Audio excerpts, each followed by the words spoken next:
We were told 3 partial meltdowns, don't worry about it. Now we know it was 100% core melt in all 3 reactors. Japan is, by orders of magnitude, many times worse than Chernobyl. Never in my life did I think that 6 nuclear reactors would be at risk. Well, TEPCO is like the little Dutch boy. All of a sudden we have cracks in the dike. You put a finger here, you put a finger there, and all of a sudden new leaks start to occur, and they're overwhelmed. Literally making it up as they go along. We're in totally uncharted territories. You get any nuclear engineering book, look at the last chapter, and this scenario is not contained in the last chapter of any nuclear engineering textbook on the planet Earth. So they're making it up as they go along, and we are the guinea pigs for this science experiment that's taking place. All radiation is damaging. It's cumulative. Each dose you get adds to your risk of getting cancer.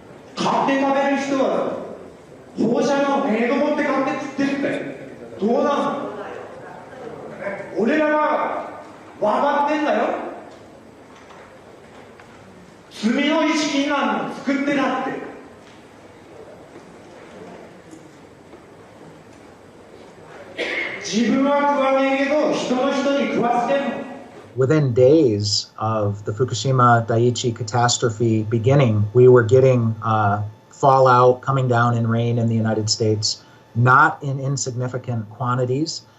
And also, of course, the seafood, not only does the ocean's currents bring the radioactivity this way, but also the sea life itself, the bluefin tuna, migrated from Japan to North America and carried the radioactive cesium in its flesh over here.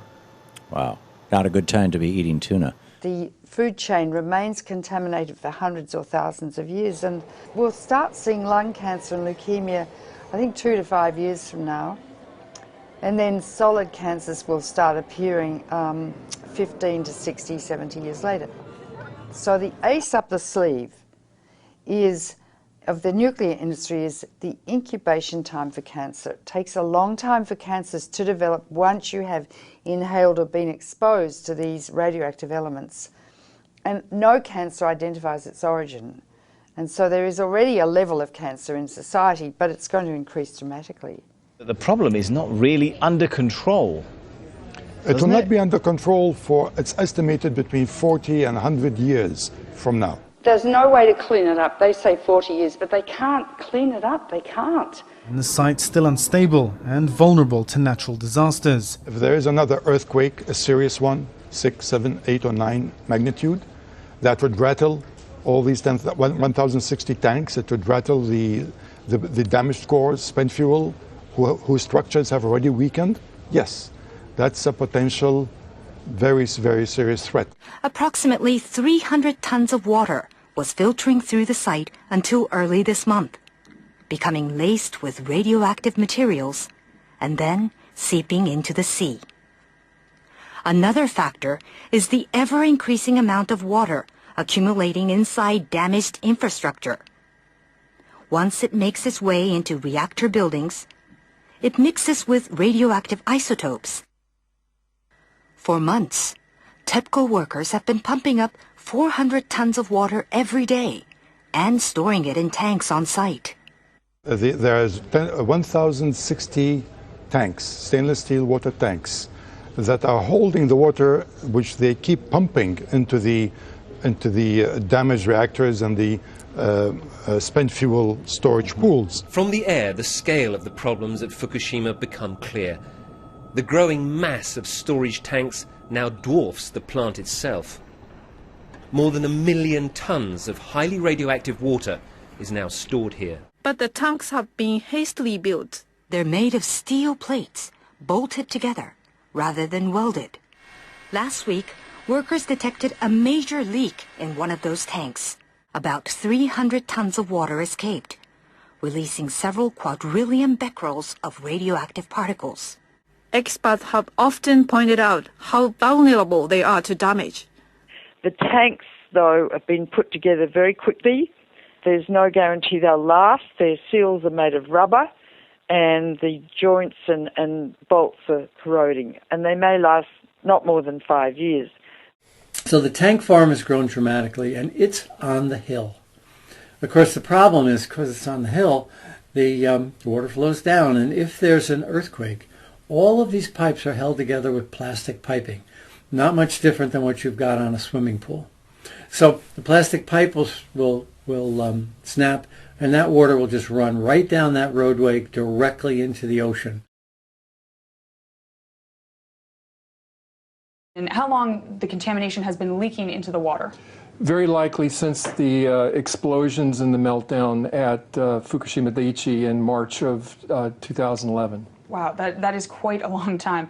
Now, how much and what sort of radiation is leaking into the Pacific? I know there's all different types, so if you can explain that in a little detail. Well, clearly what we've seen now is the movement of radioactive hydrogen, tritium, which is a mobile radioactive isotope, but clearly radioactive cesium, 134, 137, strontium-90.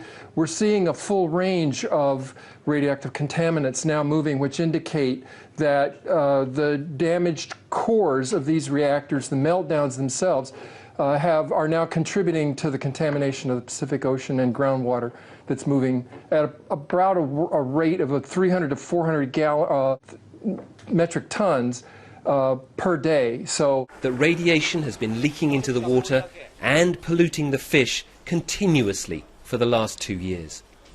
Radioactive iodine-129, its half-life is 17 million years, plus strontium, plus cesium, plus tritium, and I could go on and on and on. If it gets into the sea, the algae concentrated hundreds of times, then the crustaceans concentrated hundreds of times, then the little fish, then the big fish, then us. Because we stand on the apex of the food chain. You can't taste these radioactive elements, you can't see them, and you can't smell them. They're silent. This graphic shows the gradual contamination of the Pacific Ocean due to leaks of radioactive water from the crippled Fukushima nuclear plant in Japan. The simulation, which was run by a German Marine Research Institute, shows the entire Pacific waters being polluted by radioactive water in just 6 years. The fuel core of Unit 4 at the Fukushima Daiichi nuclear plant. More than 1,500 fuel rods sit in a damaged storage pool 30 meters above ground. Yeah, the amount of radioactivity within the rods themselves is about 14,000 times that of the Hiroshima bomb. We are dealing with diabolical energy. E equals mc squared. It's the energy that blows up nuclear bombs. Einstein said, nuclear power's a hell of a way to boil water. They need to remove those fuel rods from the pool because if there's another earthquake, Building 4 would go down probably, and all those fuel rods would be exposed to the air and they would burn. And they would release 10 times more radiation or cesium than was released at Chernobyl, huge amounts, and pollute much of Japan and the Northern Hemisphere. So we're in a nuclear crisis at the moment. If there's another earthquake and Building 4 collapses, which contains the cooling pool with fresh fuel, I'm going to evacuate my family from Boston. So they've put a crane on top of that building, which is shaky anyway, and they're going to lift the fuel assemblies out one by one with the crane, and it will be done manually. Normally, those rods are removed by computer control with millimetres to spare. It's a very delicate operation. The fuel rods must be kept submerged and must not touch each other or break. Nuclear experts warn any mishaps could cause an explosion many times worse than that one here in March 2011. Because if several rods touch each other, you could reach criticality and the whole fuel pool could go critical. Or if the rods break as they're being lifted out, large amounts of radiation would escape from the rods and the area would have to be evacuated, meaning that if the area is evacuated, the continuous operation of cooling 5 spent fuel pools and 3 melted cores would stop. Need I go on?